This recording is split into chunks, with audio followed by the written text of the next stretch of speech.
khohla mawuthi uzothinto ukhethiwe kaNkuluNkulu impela kosala wena mawuthi ufuna ukuhlupha yena. Lalela nabo kwasala bona kwabhubha bona baphela ngamanzi. AbakwaIsrayeli bakwazi ukuthi bawelele ngale kolwandle. Ngizothi mina nje ngikupha nje amazwi okuqinisa.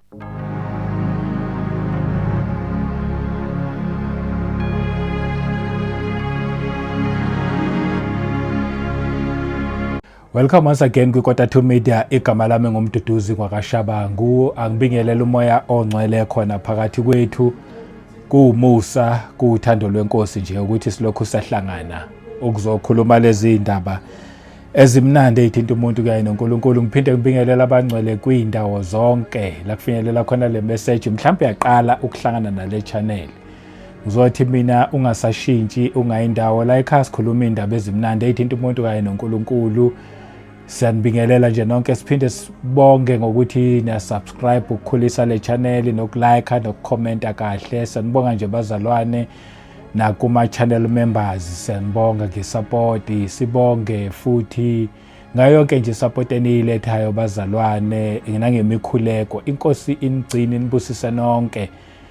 Nabaqhamukayo emaceleni siyabonga nje bazalwane nonke, inkosi inibusise. Silana endabeni kaMatthew chapter 4 verse 17. Lokhu ithi message umbuso wezulu ususondele. Ake sifundeke la ku Matthew chapter 4 verse 17. From that time Jesus began to preach and to say, repent, for the kingdom of heaven is at hand. Kusukela ngaleso sikhathi uJesu waqala washumayela wathi, phendukani ngokuba umbuso wezulu ususondele. Okusho ukuthi umbuso wezulu akuyona ukuthi into ebikade ingekho, ngoba uthi ngokuba umbuso wezulu ususondele. Okusho ukuthi ubulokhu ukhona umbuso wezulu, kuphela ukuthi ubukade ukude wona, kodwa ubulokhu ukhona ngoba akasho ukuthi uza nento entsha, but ukhuluma ngombuso wezulu osusondele. Okusho ukuthi before bokade ukude nabantu, but yena wafika wazowusondeza ke manje ukuthi ube seduzane nabantu. Okusho ukuthi umbuso nje okulokhu ukhona, ulokhu kudala ukhona, kuphela ukuthi ke manje njengoba usondeza nje uJesu Kristu uzoletha ke manje indlela yokwazi ukuthi njengoba usondeza nje sikwazi ukuthi siufinyelele umbuso wezulu. Ake sithi nje ukureverse siye emumva, sibheke nje abantwana bakwaIsrayeli, sibheke uMose. Because uma ngabe ubheka, ke ngibuye futhi kumbuso wezulu, uma ngabe ubheka umbuso wezulu, uma ufunde encwadini kaMatthew 6 verse 33, but seek first the kingdom of God. Okusho ukuthi njengoba bethu uJesu Kristu umbuso wezulu ususondele, futhi la uthi qala ke kunakho konke ke njengoba ususondele nje, funani umbuso wezulu. Phendukani, qala kunakho konke nifune umbuso wezulu and his righteousness, umbuso kaNkulunkulu nokulunga kukaNkulunkulu, and God's righteousness and his righteousness. Shuthi manje sibe kwi-right standing noNkulunkulu. Bese lithi and all these things shall be added to you. Okusho ukuthi all these things shall be added to us. Which are those things ezizob-addwa kuthina? Uma uyiqala from verse 25 ulokhwehla nayo uyathola ukuthi uJesu ukhuluma ukuthi singakhathazeki ngokuthi sizogqokani, singakhathazeki sizodlani, singakhathazeki sizophuza. Uthi nje masingakhathazeki ngalutho. Ngani? Ngoba ikhona zonke lezi zinto uhamba asho ukuthi uNkulunkulu uBaba wethu osezulwini uyazi ukuthi siyazidinga lezi zinto. Manje njengoba nje siyidinga lezi zinto, ikhona iprocedure yokuyithola lezi zinto. Ukuthi qala kunakho konke sifune umbuso wezulu umbuso kaNkulunkulu nokulunga kukaNkulunkulu. Bese lithi ke manje zonke lezi zinto zokwenezezelwa kuthina noma zoza zisilandela, they will follow us. Lezi zinto zonke sizifunayo, ziningi ke izinto ezifunwa abantu, but lithi zonke zoza zisilandela. Why ngithi ake si reverse siye emumva le kuMoses. uMoses uya kubantwana bakwaIsrayeli bese eGibhithe ebuqelini, uya lapha ya kwinkosi uFaro.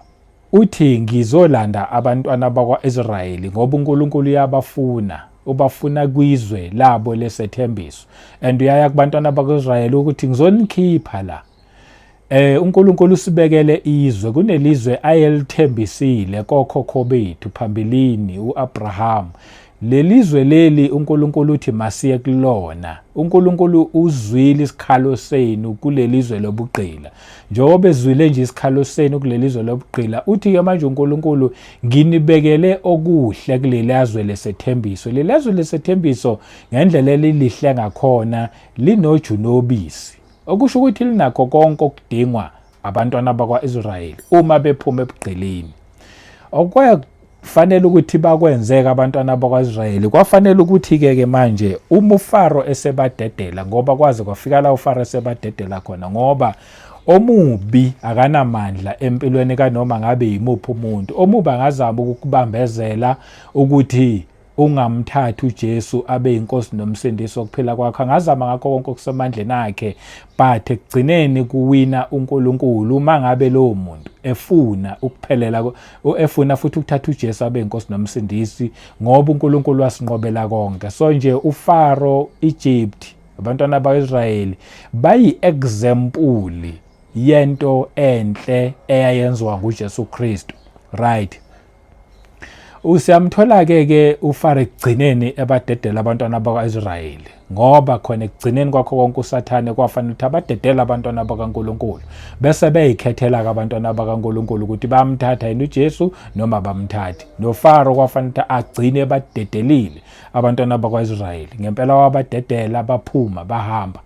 Uma bephuma lapha kwakufanele ukuthi barepente ukuphuma kwabo, ngoba manje sebeshiya onkulunkulu. Ukhumbule laba baphuma lapha ya eEgypt ezweni lobugqila bazalelwe kulo lelizwe, beyizigqila bazalelwa khona, bazi onkulunkulu bakulelizwe lobugqila. Ababazi abanye onkulunkulu, bazi laba bala ezweni lobugqila. Kwakufanele ukuthi ke manje barepente, bashiye labo onkulunkulu bezwe lobugqila, bese ke manje beya kulo uNkulunkulu owadala amazulu nomhlaba, lo babizayo othi nginibekele izwe lesethembiso, which is Canaan, la khona kunoju nobisi. Kusho ukuthi konke enikufunayo kulapha kulelazwe lelana lesethembiso, right? Bashiya ngempela bonke onkulunkulu bahamba. Wonke-ke nje umuntu othi ufuna ukuthatha uJesu abe inkosi nomsindisi wokuphila kwakhe kufanele ashiye bonke abanye onkulunkulu. That's why ethi uJesu repent, for the kingdom of God is at hand.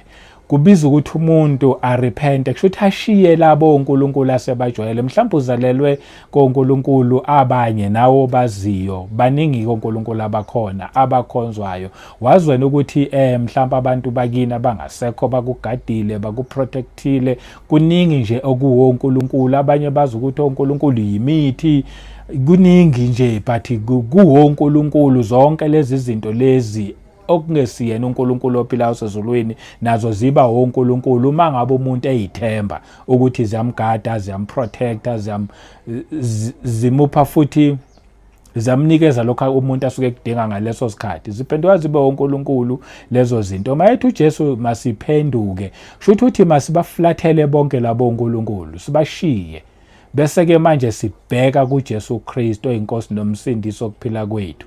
Kungani kufanele sibheke kuJesu oyinkosi nomsindisi wokuphila kwethu? Uthi ngokuba manje thina sibizelwa kumbuso kaNkulunkulu. Ususondeleke manje, and konke kwethu kulapha embusweni, right? Baphuma abantwana bakwaIsrayeli, bathe nje bephuma nje kwafanele ukuthi mababhekane nolwandle olubomvu. Siyazi indaba lapha ya ku-Exodus ku-chapter 14, babhekana nolwandle olubomvu. Mabebhekana nolwandle olubomvu, ngemumva ama-Egyptians athi ayikhona iy'gqila zethu sikhulule kanjani, kube yiphutha ukuthi siyikhulule iy'gqila zethu, asibalandeleni, ngeke, kumele bebuyile. Ngempela futhi aphuma ama-Egyptians alandela u-Israyeli. Kusho ukuthi ngemumva abaseGibhithe balandela u-Israyeli, ngaphambili ulwandle olubomvu. Abakwa-Israyeli ababizwa uNkulunkulu sebeme phakathi naphakathi, abazi manje ukuthi mabenze kanjani. Unjalo-ke nje noSathane. Sathane uma ngabe umuntu eqala ethatha uJesu Kristu, ngempela umuntu ufika amconfess uJesu abe inkosi nomsindisi wokuphila kwakhe, amphunyuke uSathane aze kuJesu. Emva kwesikhathi uSathane uyabheka uthi uzibani uphunyuke kanjani isigqila sami ebengisebenzisela ubumnyama bami, bese yaqala futhi naye athumela amadimoni akhe to attack lo muntu osethe uthatha uJesu Kristu. Deso abanye abantu baye baxakeke ukuthi ngathatha uJesu Kristu ngathi uyinkosi nomsindisi okuphila kwami, kwangazathi izimpi iqala phansi ke manje. Yebo impela uIsrayeli naye izimpi zaqala phansi sebelandela uNkulunkulu, and uyi-example yalokhu esesikhona thina kweqiniso. Konke nje lento eyayenzeka laphayana nje kwi-Old Testament yayisithombe sezinto ezikhona njengamanje. Hayi ukuthi uSathane wayengekho ngaleso sikhathi, wayevele lokho ekhona, but kwakuyisithombe sokuthi masimbuke ngalendlela, ngoba yabona nje ukuphila eGibhithe begqilazekile, unjalo umuntu ophila esonweni ufana nomuntu oseGibhithe. Omunye umuntu angasho athi mina ngiphila eSouth Africa. eSouth Africa is a free country. Thina sikhe ebugqilini thina. Yes, impela iSouth Africa is a free country, abukho ubugqila. That's why namanye amazwe agijima eSouth Africa, but la sikhuluma indaba zikamoya la, ingakho ngithi sikhulule channel nje sikhuluma umuntu noNkulunkulu. Kwezikamoya baningi abantu abakwi-Egypt abasebugqilini, bagqilazekile, bagqilazwe izinto eziningi, abantu abazithanda izinto abazenzayo, bagqilazwa ama-drugs, abanye bagqilazwa utshwala, bagqilazwa ugwayi, bagqilazwa izinto eziningi engingayibala, bagqilazwa ubuthakathi abantu. Abanye abasafuni ukuzenza izinto abazenzayo, but lobo bugqila bubabambile, belokhu bekwi-free country but bagqilazekile, kusho ukuthi iGibhithe labo. And-ke manje uma ngabe umuntu ethatha uJesu Kristu uyakhishwa kuleli Gibhithe, fanele arepente. Maye repente ephuma kuleli Gibhithe elandela uJesu Kristu, ngempela futhi yakwazi ukuphunyuka, but omubi akamyeki nje, uyayazama imizamo yokulandela ukuthi ayake ngimlandelele, mhlambe ngisengaphinde ngimuwise futhi ngimbuyisele back to ebugqilini la kade ngimgqilaze khona. So kwenzakala kanjalo nabantwana baIsrayeli babhekana nolwandle olubovu. Thina sibe nenkinga uma ngabe sibhekana nezinkinga sisindisiwe, ukuthi hawu why ngibhekana nezinkinga ezingaka ngisindisiwe. Ukuthatha uJesu akuchazi ukuthi awuzukubhekana nezinkinga, akuchazi ukuthi awuzukubhekana nama-challenges. Ukukholwa nje ukuthi uJesu Kristu uyinkosi nomsindisi kusho ukuthi kuyinkinga zonke obhekana nazo, kubo bonke umzima obhekana nabo, awuzukungena wedwa but uzongena noNkulunkulu. Ake siyibheke Exodus chapter 14 verse 14. La kimi ifundeka kanje: ngoba babe complaina, basebekhala bethi ufuna thina sizofela la ehlane Mose, usikhiphile, ufuna sizofela la ehlane. Bheka khona manje lolu lwandle olubomvu sizolukrossa kanjani? Bheka khona manje ngemumva amaGibhithe asilandela azosibulala, bekungcono siseGibhithe, besi-right lapho. Bakhona abanye abantu ngempela baye bacabange ukuthi bekungcono ngisesonweni. Yazi ngesikhathi ngingakakholwa bengiyaye ngithi uma ngabe ngihluphekile ngikhulume nabanye esingakholwa nabo, ngithi ngixakekile la ke ningizameni ngemali engaka, mhlawumbe uboleka imali, bebevele bakunikeze bekungabi nankinga. Manje uthi mawuthi abheka ususindisiwe ke manje, usuthole manje new brothers and new sisters. Mawuxakeka uswele uthuthu yokhala kubona, bazalwane ngixakekile lapha, ngicela ningisizeni, bavele balandula abazalwane bathi asinalutho, nathi sixakekile. Agcina umzalwane ngempela eyifikela kuChristianity, eyifikela nje kuJesu Kristu, agcine engasizakalanga, bese ethi umzalwane bekungcono ngesikhathi ngakholwa. Yazi bengilithola usizo, since ngasindiswa nje angisalithola usizo, izinto zibambekile zimnyama. Nalaba nabo bakwaIsrayeli babe complaina ngalolo hlobo, usufuna sifele la ehlane, bekungcono siseGibhithe. uMoses wakhala ke naye kuNkulunkulu, kwase yaphendula kuNkulunkulu kuverse 14 ithi, the Lord will fight for you. Ngizothi mina kumuntu obhekane noma ngabe isiphi isimo obhekane naso. Mhlawumbe uyabheka ngaphambili ubhekane nolwandle olubomvu. Awazi uzokrossa kanjani ukuwelela ngale ngaphesheya. Mhlawumbe ukuthi uyabheka futhi ngemuva ubhekene nempi yaseGibhithe. Uhlangene nobunzima futhi yabona ukuthi yabona kule position engikuyona okusho ukuthi sengofela khona la. Ngizothi mina ungalilahli ithemba. uNkulunkulu okukhipha eGibhithe usasenawe, uhamba nawe. Mhlambe kungenzeka kuba umbona umuzwa futhi ngoba usaqala kulendlela. Ngizothi mina ukhona unawe. Lithizwi the Lord will fight for you. Uma ngabe uNkulunkulu washo kanjalo kubantwana bakwaIsrayeli beye eKhenani. Ngalesi yasikhathi how much more thina esesikholwa kuJesu Kristu ngesikhathi samanje esibizele embusweni wakhe ethi umbuso wezulu ususondele. Whatever obhekana nayo ngizothi mina the Lord will fight for you and bese lithi and you shall hold your peace. Okusho ukuthi uthi nje uNkulunkulu noma ngabe ubhekana nanoma ngabe isiphi isimo bamba ukuthula. Ungacomplain, ungakhala, ungenzi lutho, bamba nje ukuthula, themba yena ukuthi yena ukhona unguNkulunkulu and uzokulwela noma ngabe isiphi isimo obhekana naso. Lalela-ke abantwana baIsrayeli ngempela bamba ukuthula, bathemba okushiwo uNkulunkulu. uNkulunkulu walenza iplan ngoMose, wathi Mose uphethe nesandleni wayephethe induku, wathi khomba ulwandle olubomvu, walikhomba ulwandle olubomvu. Kwenzeka into eyisimangaliso-ke, into eyayingakaze yenzeke. Ulwandle amanzi ahlala nje ehamba. Ngalelo langa lelo amanzi aba divided into two. Kwanamanzi kuleli side elingapha kwaphinde kwaba namanzi ngakuleli side elingapha. Icabanga nje lento uyibuke yenzeka ekhomba amanzi ngenduku ngoba kusho uNkulunkulu. Ukusho ukuthi okungenzeki kubantu kuNkulunkulu kuyenzeka. Ungasibuka isimo noma ngabe ubuka ukuthi sinzima kangakanani ngeke uzudlule kusona. Themba uNkulunkulu akahlulwa lutho. Wakwazi ukumisa amanzi ama ngapha esayidini, waphinde wenza umhlabathi woma ukuze abantwana bakwaIsrayeli bekwazi ukuthi bahambe emhlabathini owomileyo. Isimanga sento mangabe uyifunda lento uyipicture uyayibona ukuthi yenzeka ngempela ke kubo ngaleso sikhathi leso ukuthi abasekho manje ukuthi bathi lento eniyifundayo ngempela yayenzeka kuthina, ngempela yenzeka kubona, ireality le eyenzeka kubo. Baqala bangena, imagine nje lento lesebengena kulwandle sebephakathi nalo ulwandle, mabethi bayabheka ngapha amanzi amile, mabethi bayabheka ngapha amanzi amile, kunewall nje ewavimbile.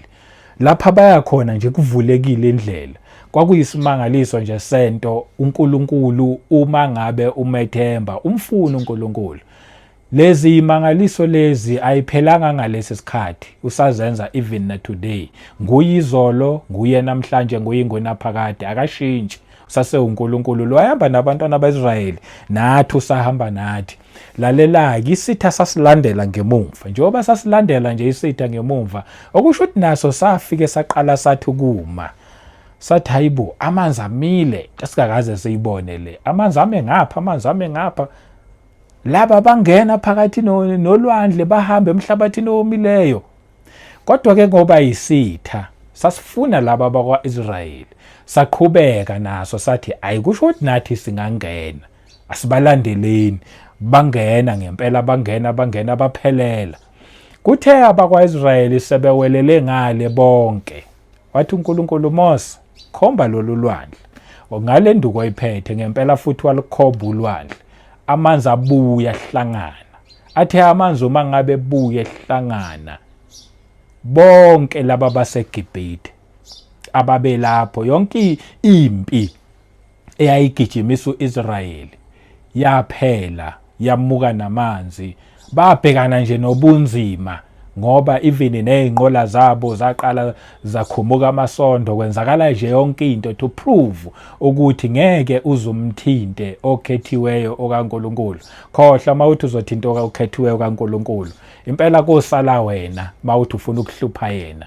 Lalela nabo kwasala bona, kwabhubha bona, baphela ngamanzi. Abakwa-Israyeli bakwazi ukuthi bawelele ngale kolwandle. Ngizothi mina nje ngikupha nje amazwi okukuqinisa malithi lelizwe masiphenduke ngokuba umbuso wezulu ususondele. Ngikupha nje lawa amazwi okukuqinisa, ngizothi methembe lo nkulunkulu, angikhathali ukuthi ubhekane nani, angikhathali ukuthi impi obhekane nayo enzima kangakanani. Uma ngabe nje ethi you must hold your peace, uNkulunkulu uyokusilwela, ngoba ngempela that God will fight for us. uNkulunkulu obalwelayo abantwana bakhe, okwethu ukubamba ukuthula. Ngizothi mina nakuwena angikhathali, mhlawumbe ubhekene nobuthakathi obunzima kabi, mhlawumbe ubhekene nama-attacks anzima, uyasho nawe uthi ngiyahlaseleka, into zami azihambi kahle, kunini ngifuna umsebenzi, kunini ngifuna lokhuya nalokhuya, ziyangibhedela izinto. Ngiyabezwa bayakhuluma oshabangu laphayana, bakhuluma iy'ndaba ey'nkulu. Mina engibhekene nakho kunzima ngendlela ezixake eyinkinga, like ngenye indlela, mhlawumbe ekhaya, mhlawumbe emzini wakho, emndenini wakho, bamelene nawe, balwisana nawe, bathi uthathela uJesu wakho, uthi ususindisiwe. Mhlawumbe bayakulwisa ngempela futhi uma ngabe kwabona ngeke baphenduke, kosala bona endleleni. Noma ngabe kukuphi la, mhlawumbe isemsebenzini ubhekane nenkinga, lithi lelizwi leli, the Lord will fight for you. Themba uNkulunkulu uza kukulwela, uNkulunkulu obalwelayo abakhe. Abarepentile bashiya abanye onkulunkulu, bathatha uJesu Kristu yena yedwa, bakholwa ukuthi uJesu Kristu uyinkosi yena yedwa. The Lord will fight for those ones. Okwethu ukubamba ukuthula, sikhale nje kuye bese sibamba ukuthula, sicomplaina senze lutho. Ngempela lokho okubhalwe kulelizwi uyokufezekisa uNkulunkulu. Ngizokupha lawo mazwi nje namhlanje, ithi ngingayiluli ibe yinde kakhulu, ngizoyiqhuma la uma ngabe sengiqhubeka kokulandelayo. But okwamanje ngizothi nje mina, njengoba ethi nje uNkulunkulu umbuso wezulu ususondele, umbuso kaNkulunkulu ususondele, okusho ukuthi njengoba bakhipha nje eGibhithe, wayebasa uNkulunkulu, bheka ubakhipha kwi-Egypt, ubasa kwizwe lesethembiso, loju nobisi, konke abakufunayo kulapha, kwakula emhlabeni lento eKhenani. Thina sibizwa uNkulunkulu, uthi thina masiphenduke ngoba umbuso wezulu ususondele. Uthi-ke kuqala kunakho konke funani umbuso kaNkulunkulu nokulunga kaNkulunkulu, konke koza kusilandela. Okusho ukuthi nathi sineKhenana lethu, lesikhathi sethu lesamanje, but elethi iKhenana, loju nobisi, konke sikufunayo lapho sokuthola khona, sokuthola embusweni kaNkulunkulu. And embusweni kaNkulunkulu hayi ngale kwethuna, silokhu sisesekhona nje la emhlabeni, silokhu sihamba la emhlabeni, konke okwethu sokuthola. Uma ngabe kuqala kunakho konke sesafuna lo mbuso athi uJesu masiphenduke ngokuba ususondele, wase safuna wona konke koza kusilandela, so iqhubeka ngokulandelayo. Kwamanje nje bengizokuqinisa nje ukuthi yazi ukuthi awukhethanga wrong mangabe ukhetha uJesu Kristu, awulahlekile. Whatever ingqinamba, iy'nkinga zamawari, konke obhekane nakho, themba uNkulunkulu, he is going to fight for you. Okwami nawe, we are to hold our peace. Akwenza kubantwana bakwa-Israyeli usase uNkulunkulu azokwenza namanje. Phela nje thina if we hold our peace. Ngomusa wenkosi yethu uJesu Kristu, asiphinde sihlangane kwivideo elandelayo sizoyiqhubha nje le ndaba. Siyayibonga Nkosi, anibusise nonke kuyindawo zonke. Amen.